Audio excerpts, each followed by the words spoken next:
Hey, thanks for joining me. This has been on my want to see list for a long time. The only place that I've seen it is in bits and pieces of other people reviewing the comic. Um, I don't need to really go over my kind of my history and opinions about Mr. Liefeld. Most of you who watch my channel definitely know. We kind of all agree. Of course, there are people who are newer to my channel who maybe haven't heard, but um, short version, Liefeld's older stuff, the end of New Mutants and the beginning of X-Force and some of the beginning of Youngblood, I think is the best work he's ever done. You know, however many years later it is, 30 plus years or whatever the case may be, it's still the best thing he ever did, even though he will definitely tell you otherwise. He will tell you the crap he's doing now is the best stuff he's ever done. That's his opinion. We've all got our opinions, and I'm just here to talk about mine. Again, this isn't a comic that I've got to see until I got to pick it up right here like this. And New Mutants 100 for me, that is the first issue of Liefeld stuff that I specifically remember getting because of his name and the hype around it. It wasn't the first thing of Liefeld's that I'd ever seen, but the first stuff of Liefeld's that I'd ever seen, I had no idea who he was or that he was connected to it. There was that issue of What If Wolverine was an agent of S.H.I.E.L.D.? I'm actually not entirely sure where that falls in relation to this comic here and, his New Mutants work. But I'm almost certain that it came before this. It had to, because once he jumped onto this, he was doing nothing but this. But I'd seen that What If Wolverine was an agent of S.H.I.E.L.D., and I'd seen there were some issues of the Extinction Agenda where he drew at least one of them. Never really stood out to me in the Extinction Agenda, but I kept hearing this thing about how entertaining the New Mutants was and what a big deal this new Liefeld guy was. And they started hyping up X-Force, and with the coming of the new X-Men book, the X-Force thing was a big deal. And so I finally started paying attention, and New Mutants 100 was the first exposure to reading the Liefeld version of these comics. And it's one of my favorite books that he's done. It's one of my favorite childhood memories is that New Mutants 100 and X-Force, those first couple of issues. I was into it. So anyway, all that to say, I was excited for this because Liefeld's earlier art in his New Mutants run, he was almost growing issue by issue. There was definitely a growth and a change where he became what I feel like is the height of his artistic superpowers. And I feel like New Mutants 100 was kind of like the peak of it in that moment. And having read issue 100 a million times, and feeling like that's some of his peak art, this is literally just one issue before that. So going into it, I was like, it's got to have some really good stuff in here. I would think so, and I think I was right. This is that era of Liefeld stuff that I think just looks great.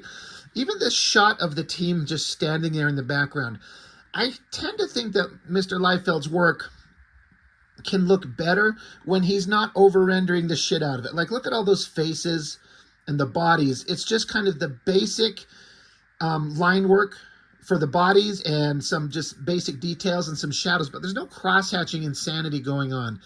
And I kind of like the way it looks. Granted, they're smaller figures, they're not very big as compared to the big one. And of course, Liefeld had this long, skinny figure work that he would do, which is kind of weird looking, but he made it work. I don't know what to say. But as far as the cover, it says after John Byrne. I feel like I should probably know what cover this is an homage to, but I honestly don't know off the top of my head, so whatever. But it's a trope that I feel like we've seen where, like, somebody's leaving and everyone's watching them walk away. And, oh no, it's Sunspot. Oh no, I'm so sad that he's leaving. Clearly, Liefeld did not give a shit, because by the time this comic is over, everything that was like New Mutants minus Cannonball and Boomer is gone. It's wiped away. Sunspot's gone.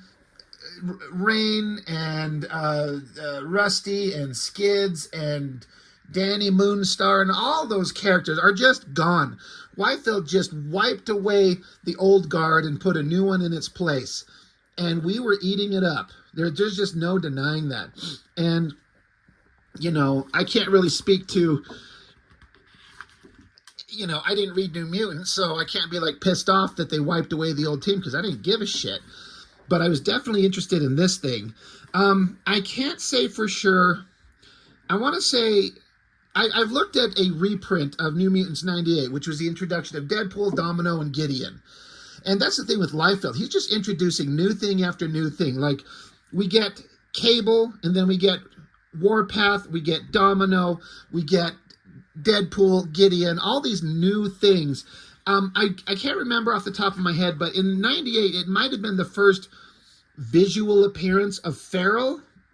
But I think this is the first appearance where we get to, like, hear her voice and hear her talk and, you know, as a character, as opposed to being like a silhouette that's going to show up in the next issue. And again, my first exposure to this character was in New Mutants 100, which I felt like was a pretty decent introduction to the character anyway, but this is kind of a fun addition. I have to point out, this panel 1, this is an overhead city shot with buildings coming down in perspective, and then there's like, it's in New York, so you got like the beach, there's water, there's boats, there's, you know, there's the regular grounds, and then the skyscrapers in kind of a perspective. Either Mr. Liefeld actually took a moment to draw this, or he copied it from someone else, or he does what he does all the time, which is secretly have someone else draw the background and then take full credit for it. I don't know. I'm going to guess and assume this is him actually penciling and inking this, because he's listed as a sole artist, but I know for a fact there's been some issues where he's listed as the sole penciler and inker, and he had help otherwise. He will fucking pull the wool over our eyes. I know that for a fact. That aside, it's not a bad city shot. It's a really weird color scheme. It's just weird color choices. All of the color choices through this are kind of this drab, weird look. I don't hate it, but I don't love it. It's just a really weird thing. But anyway, it's like, yeah, overhead at Manhattan, blah, blah, blah. But underneath the sewers, the Morlocks, Mask is this guy, and the big mutant freak bad guys that work with them. And they're trying to capture their little mutant kitty betrayer. They're the person who's betraying the team. And we get a thing that Mr. Liefeld does, at least in New Mutants 100 with Shatterstar, where there's an opening page of action, and then you split it open, and there's like a double page spread with the half, you know, page about halfway up is like Shatterstar is fighting things in the training room. He's fighting like robotic things. Well, here he's kind of doing the same thing, and I think it works. It's not a double page spread where it's just all one image, but the top part of it being a big awesome image, that works. I think it functions really well. And here we got Feral kicking the guy in the face. Now, ultimately, Feral became a giant nothing as the years went on, but in her first appearances specifically, I look at this character, I look at the design, I can't help but be tied to my childhood nostalgia for what I thought about the character, which was, I don't know anything about her, but she's a new character, and she's interesting, and I like her look, like the white stripes in her hair. He actually kind of draws her physically attractive. I've said this before, that Liefeld actually draws Feral, even though she's a weird mutant cat creature with fur and pointy hair and pointy ears and fangs and a tail and claws. He draws her kind of cute, like she's kind of attractive, which is, how does that happen? But I kind of dig it. I like it. Kicks the guy in the face. I like this panel down here where she's wrapping her tail around the guy's throat, and then she takes off running. I like that shot there. I like that face there. It's really weird for me to look at Liefeld's older work and just go, what happened? Why did he used to have something that looked so interesting and felt so unique and awesome in a way? Like this old stuff, I dig, and his new stuff is trash. It's just garbage. So the whole story being that Feral's trying to escape from the Morlocks. And so she's running through the tunnels. This shot of her sitting up here, like hiding up on the pipes, I kind of dig it. It looks cool. Bad guys are chasing her. She finds a hatch somewhere to go up. She gets out, but they just happen to, you know, see her little tail as she kind of, you know, scoots up the the hatch into wherever up she's going. And they're like, don't worry, we'll track her down. We'll find her, which is what happens in the next issue, New Mutants 100. But all this stuff with Farrell, I dig. I like her. I like the design. And she felt kind of like the characterization on Farrell was always, you know, described by Liefeld as she could be a vicious, violent fighter, but like a cat, then she could curl up in your lap and purr and want you to pet her. And I'm like, I kind of see that about her. It makes her kind of like a little bit of a wild, loose cannon, but I like the character. And she became nothing. You know, she became just kind of a psychotic madman, and I think it's kind of a missed opportunity, and I don't know whatever happened to the character. I heard she died, she turned bad, she was good. She's still even existing? I don't know. And then we get into, again, like I said, my first books that I read on this story was New Mutants 100. So in New Mutants 100, old James Proudstar, who will become Warpath, had agreed to join the team. Well, now I got to see, now that I finally got to see this book, I got to see the conversation that he has with Cable on why and how he joins the team, which I dig. Mr. Liefeld is really trying with the backgrounds, choosing an elevated shot, putting in like actual sort of looking like realistic chairs instead of like the half little shovel shape that he draws chairs on from now on, and that's all he can do, just like a little cupped shape that everyone sits in. But this one, he actually drew kind of a chair and sort of did a table. There's no legs coming down from the table or anything like that. There's no other backgrounds anywhere except some fucking trees, you know, like surrounding them. But somehow, you just look at it at a glance, you got Cable, you got Warpath, they're sitting at a table having a conversation, and your eye falls through the art, and it just works. Somehow it just works, you know. And these faces that he draws, there's something about it that just kind of makes you look at it. He, you know, the way that he renders, he used to render these faces where he'd draw these intense cheekbones on the sides over here, and then do these kind of rounded, folding flesh shapes around the mouth, which is technically an accurate way of drawing, but if you do it too much, it starts aging your characters up, and it looks weird. This is not quite weird. There's some other times where it gets kind of strange looking, but just something about his art just makes you look. And again, there's so many people now, like, again, I'm a big critic of Liefeld in his current state, but I can at least acknowledge that he was hyper popular at this time. And in this issue, it was only on the way up. He hadn't even peaked yet.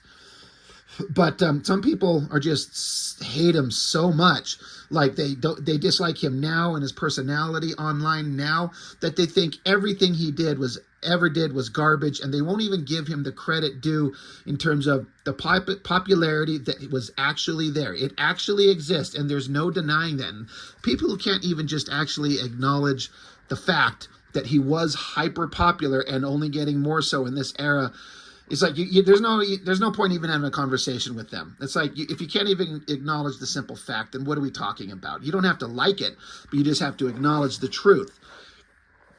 Politics aside, you know, another thing I was noticing is that, again, Mr. Liefeld's trying to do his best to put in some kind of background, so I guess he feels like backgrounds are like a couple of slats on the walls, and then just ink brushes some crosshatchy things in there.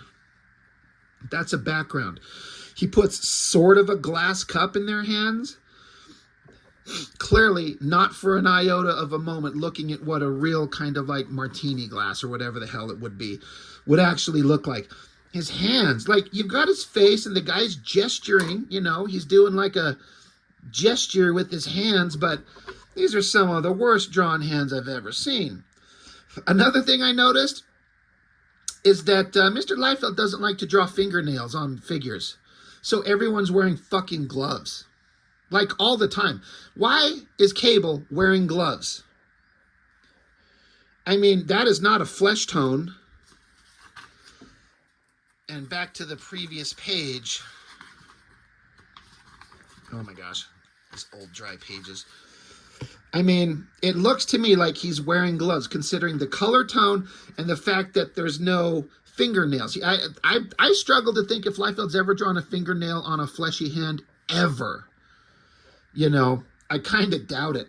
But everyone's wearing gloves. But the story is basically that, you know, I guess Warpath used to kind of get all cozy with Emma Froth's Hellions and the Hellfire Club because he's on a vengeance run because of his brother who died, who's Thunderbird from way back in Giant Size X-Men #1.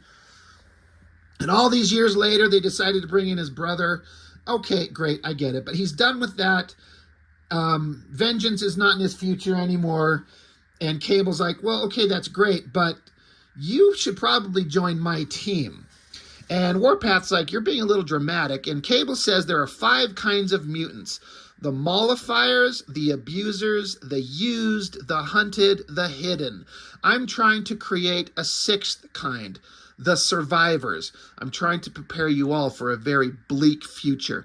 And so then this is a repeat of the line that comes back into play at the end of the next issue, where Warpath says, you have a crystal ball, the rest of us don't.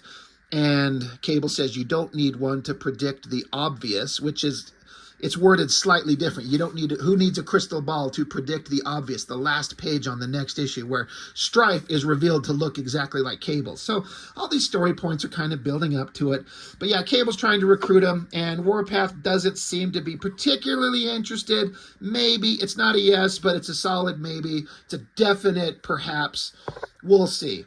And then we cut back over to Gideon, who, if I remember correctly, the first time we saw him was the last issue. And what a fucking useless nobody character. At this time, we didn't know. It's something new, and he sort of looked dynamically interesting with this big fucking bathrobe and his bald head and his ponytail and his long hair on the back of his long bald head. Gideon sucks, but he's already kind of getting into a Sunspot's mind with, like, I think his father was killed. And so they want Bobby to take over the business that his father ran. And Gideon's like, I'm here to help you, because he thinks that he's external. You know, the mutants with extra long life. That whole storyline hasn't come up yet, I don't think. But anyway, that's the whole thing. Gideon thinks that Sunspot is something important, and that's why he's trying to maneuver in on his life. And so here's the manipulation, and it's kind of like, what is with that expression on that guy's face? The eyes are completely, like, out of alignment, but it kind of works. I like how these ponytails are always flailing in the air, even if they're inside. They're not even outside in the wind. It looks interesting. I mean, I would do the same thing if I was drawing it. So he's like, blah, blah, blah. I'm trying to help you. And come on, kid, you know, join me. Get away from the New Mutants. I'll help you. I'll help lead you into the future. And no one has any pupils either. Everyone's just like blank-eyed guys. This damn hand, I feel like I've seen Mr. Liefeld draw that same hand in these issues of New Mutants 100 different times. But, you know, it's a gesture, you know, that hand coming towards you. He's talking, and so Sunspot agrees, and you get this evil, shaded, grinning Cheshire Cat grin bullshit on Gideon. You're like, okay, he's evil. And then you get the screen door texture in the background. It looks like it's drawn in with a Sharpie. Why even put that there? Like, it doesn't help. It doesn't define anything. It doesn't show anything. It doesn't help you understand anything. It's just some texture. Completely pointless, to say nothing about these backgrounds and this, like, just this weird window just floating. Like, whatever. Who cares? So then they're also talking about how Richter, that's one of those other old-timey original New Mutants, he just took off and ran off. He wanted to go back and find Rain in Genosha because there's a connection there. And so that seems like a convenient way for Liefeld to write out Gideon. Richter, another character. He's like, I don't want him. Get rid of him. I want my Cable. I want my Domino. I want my new team. So they get rid of him. And so, you know, Boomer hands over a note that Cable reads, and he's like, you know, well, are we going to go get him? And Cable's like, no, I was told him not to pursue this. And so Cannonball's like, so we're just going to let him go? Cable says, I'm not your babysitter, Sam, nor am I interested in being your jailer. Richter's choice is his own.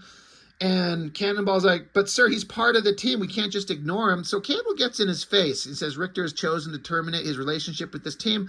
This ends any obligations we have to him. Is that understood? So you got this weird shot of Cannonball's face. I have to say, all right. I got to do it again. I need to get out some paper. Hold on.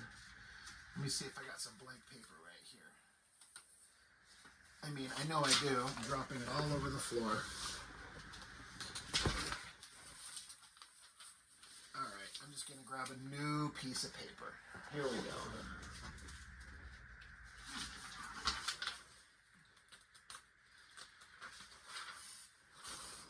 This is just the best YouTube video you've ever seen. Just sitting around waiting for this dummy talking about comics, trying to dig up a piece of paper because I didn't plan on doodling. But like, look, should I ever feel like I need to sit down and illustrate how Rob Liefeld drew something wrong? I mean, there's plenty of artistic choices that somebody can make that are goofy and weird and not realistic, but it's done for artistic interest and flair and dynamic kind of excitement for the page. Just look at anything McFarlane does, for example. But there are some fundamental things that I'm like, you're not going to get this past me. I'm not going to accept this. It's this side view of Cannonball's head. It's kind of the same thing going on with Cable. Like, I don't mind the profile of the eyes, nose, mouth, the eyes, the weird kind of line work defining the folds on their faces. That's all fine. But if you look at the side profile of a human head, I'm going to just do like a basic, if you're drawing a human head, it's never a perfect circle. It's just kind of a circular, maybe ovalish shape. And again, we're doing a side view, just exactly like that shot there. And then you get the side of the face. But here's the thing, your jawline and your ear, roughly speaking, are in the center of the side of the head, like this. So the ear sits maybe not exactly dead center, but slightly back. It does not sit at the back of the skull. That is like taking and putting the ear and putting it back here. I look at that, I'm like, what the fuck is going on?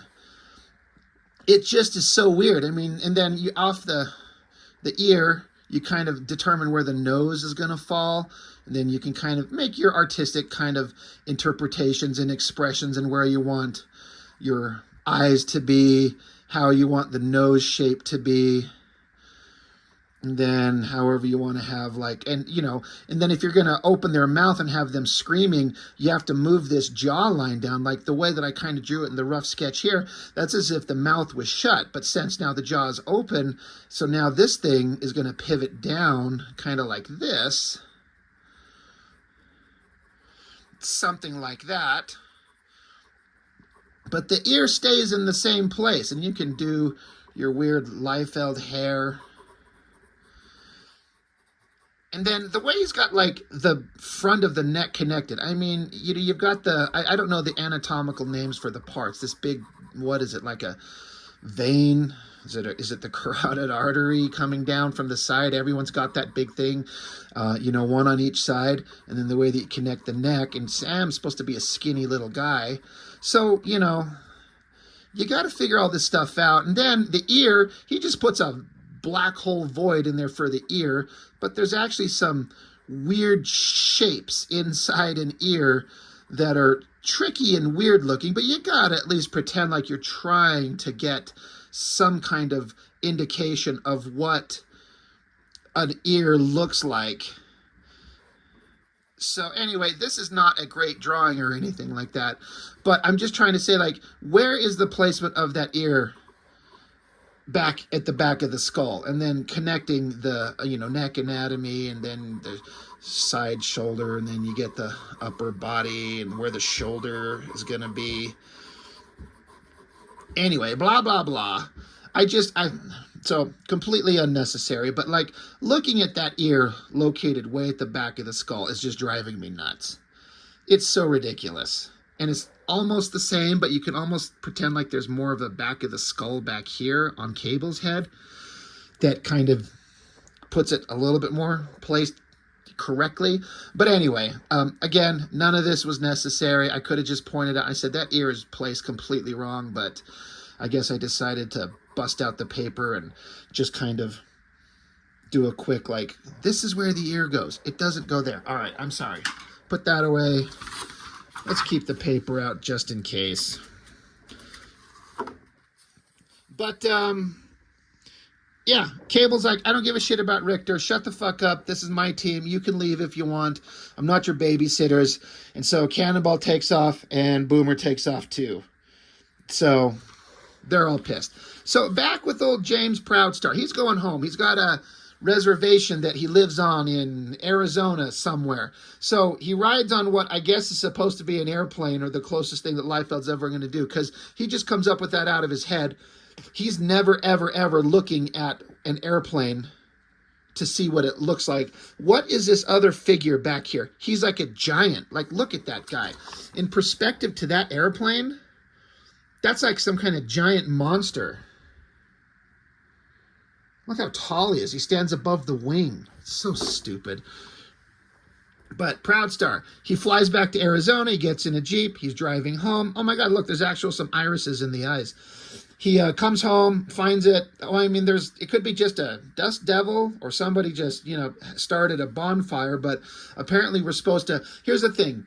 This Camp Verde where they live, it's supposed to be like this whole living community that's been wiped out. You show me anywhere where Liefeld bothered to illustrate to you where anything was wiped out. You got a fence, and then a puff of smoke, and then him jumping out of a Jeep and a puff of smoke, and then him looking at a puff of smoke. And then when he looks down, he finds one of the Hellfire Club's masks and just figures out who it is. And then he screams to the sky his vengeance. Cliche, makes sense. Your life is ripped from you. Your family, your friends are killed. You're going to get vengeance on the people who did this. But holy fucking God, is the storytelling not there. It's just piles of smoke. You can't draw burning boards on fire and a burnt out husk of a structure crumbled. Like, it's just the worst storytelling, but we don't care because these dynamic faces and stuff and this energetic overhead shot of the guy screaming, it kind of grabs our attention and just distracts us from the fact that he can't draw anything. But it tells enough of the story.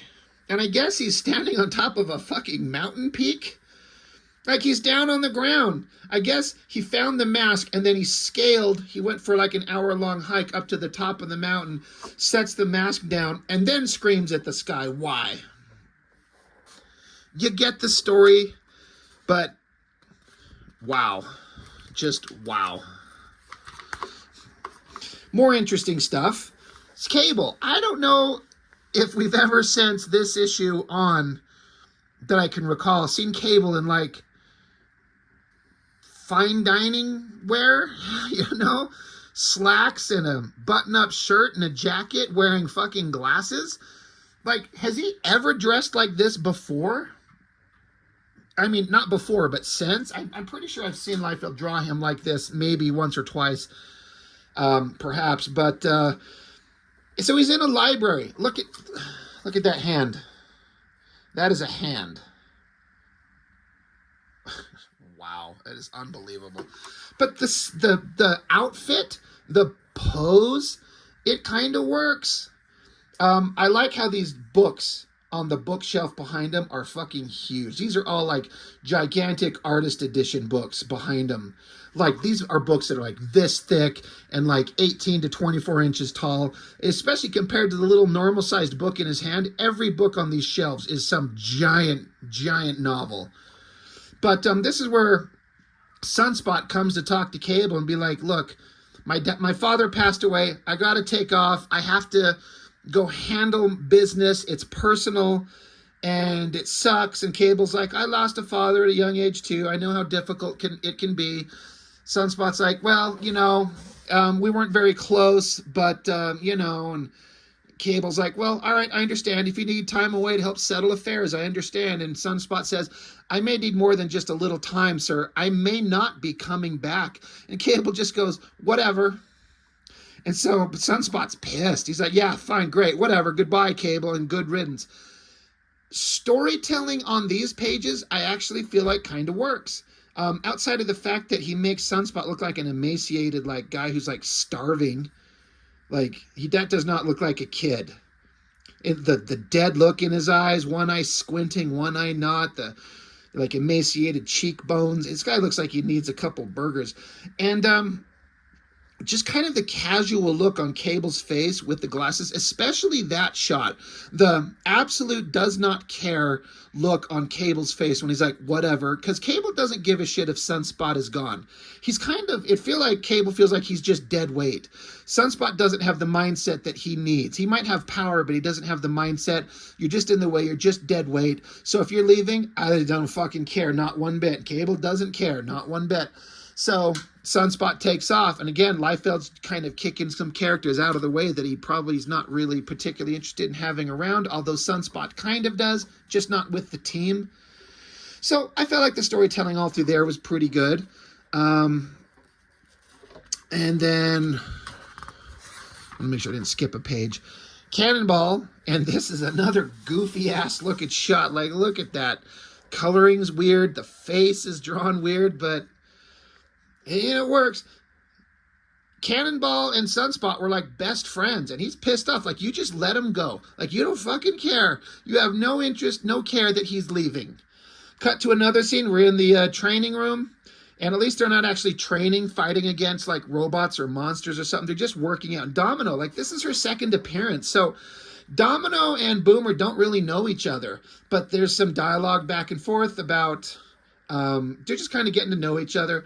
This pose of Boomer jumping, it makes no sense, but it's kind of energetic and awesome, and she's actually got kind of almost bordering on a sexy female form. Like, it kind of works. There's a reason that Liefeld, people were into his stuff, and I like it. It's working.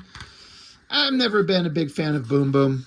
I don't think she's particularly interesting, but, she's one of those characters that I kind of feel like they had to keep around. If you're going to keep Cannonball, you got to kind of keep Boomer, because they're a thing, kind of like Scott and Jean or Peter and MJ, except, this is significantly less interesting. But again, yeah, this is Domino, and we're just barely getting to know her. And it all kind of sucks knowing that this version of Domino is not actually the real Domino. This is Vanessa. This is a doppelganger infiltrating the team. So we didn't even know the real Domino yet. It is interesting how Liefeld likes to put the girls like in ballerina on point on their tippy toes. It makes no sense, but it's a stylistic thing, and I'm kind of okay with it. It just kind of works. No excuses, but there it is. But all the basic drawings on this stuff, I can see how people could look at this, like young artists, young kids, and look at this work and go, I could draw like that. I can do this. I can draw comics. Back with Cable and Cannonball. Cannonball's like, I want an explanation. And, Cable's kind of explaining, like, look, kid, we're at war. And Cannonball doesn't want to hear it. He's like, don't give me that war bullshit again. We're not your little play soldiers, do you hear? So Cable, he's done getting yelled at by these kids. So he's like, all right, loud and clear. Now you hear this. And I actually think that this shot, this low-angle shot looking up, is pretty dang ambitious for Mr. Liefeld. I don't feel like he quite nailed the shot of Cannonball there. Like, it's okay. The shot of Cable, I think, works kind of well. It works well enough, but they're screaming at each other. Cable's like, we are fighting a war. It's pure and simple. You've been sheltered from reality. You don't understand that. And Cannonball's like, I've had to go through all kinds of shit in my time with the New Mutants, and everything's fallen apart. Don't act like I haven't seen my share of hard times. And Cable's like, yeah, but what you've seen pales in comparison to what's coming. So you need to be ready for what life is going to be if we're going to go forward under my leadership. That's just kind of summing up the idea that exists there. So outside, everyone's kind of gathered up, and they're, hugging Sunspot like, hey, we've been together since Sunspot was in issue 1, right? I think. I'm fairly certain, if not issue 1, from very, very early. And so these are characters that have been around together as friends for years. So they got to hug it out, and because Sunspot's taken off. And so again, we're just whittling away all the old characters. You got Cable, Domino, Warpath, you know, Liefeld's assembling his crew. The future awaits. And yeah, so Warpath shows back up after he, you know, got done from climbing on the mountain screaming at nobody. That he's like, look, my village was wiped out. Everyone was killed. It was the Hellfire Club. And so Warpath says, well, again, I don't think they've named him Warpath, but we'll just call him his name. We know. He says, I want revenge, Cable, but I know that I can't do that alone. If you help me fight my war, then I'll help you fight yours. So there's how Warpath joins the team. It's basic, it's simple, but I dig it. We get the silhouette shot of Farrell here and up there, like she made her way for the beginning of the book. She's, you know, trying to escape the Morlocks. She's trying to show up, and so then this is supposed to represent she's in like the rafters and some kind of mesh netting or something that she's crawling across. And she's saying, well, if that trade-off works for the Bohunk Bruiser, no reason it shouldn't work for me too, which is basically the same thing. She joins X-Force saying, if you protect me from the Morlocks and help me fight them, I will help you fight your war. And then in the Danger Room, you get, I think this is the first physical shot, introduction of Shatterstar right there. This is the first time we see Shatterstar. And this is only the second time where you see these stupid double claws off the top of his hands coming from these little gauntlet things. And you might be like, when is it we've ever seen that before? But in New Mutants 100, there is a panel where they're fighting in the Danger Room against the Mojo World people show up to get Shatterstar, and he's got his two swords in his hand, but then suddenly in one panel, one of the swords is gone, and these little double-bladed claw things are out. He never uses them, and we never see him again. But this weird little long, skinny, double-bladed weapon thing is something that the Liefeld put on Shatterstar. But I think this is the first time we ever see Shatterstar. And I've said it before, I dig this outfit. The billowy loose shirt, the white cape, the white and gray color scheme. I like Shatterstar. He was kind of a badass, and they've tried to do a million different things with him to make him interesting, and nothing for me has ever been as interesting as kind of the original kind of mysterious version. But anyway, from there, it's just on to New Mutants 100, which I've covered. And then after that issue, we're off to X-Force, and then we're off to just the entire comics industry changes, because Liefeld and Liam McFarlane and everyone else kind of, you know, have a huge shift in everything that's going on with these characters. But, you know, it's an end of an era, and I really enjoyed this issue, getting to see old Liefeld art. I know I kind of critiqued a whole bunch of it. I can't help but do that, but there's something about his stuff at this time that just kind of worked. And I dig it, and it's kind of fun to see the story points building up to the finality of the book leading into X-Force, which is, you know, we all know about that. So, yeah, good stuff. New Mutants 98.9, I almost said 98, 99. I'm glad I got my hands on this, so I guess that's all I've got for this one. So thank you for watching. I really appreciate it. I'll see you next time.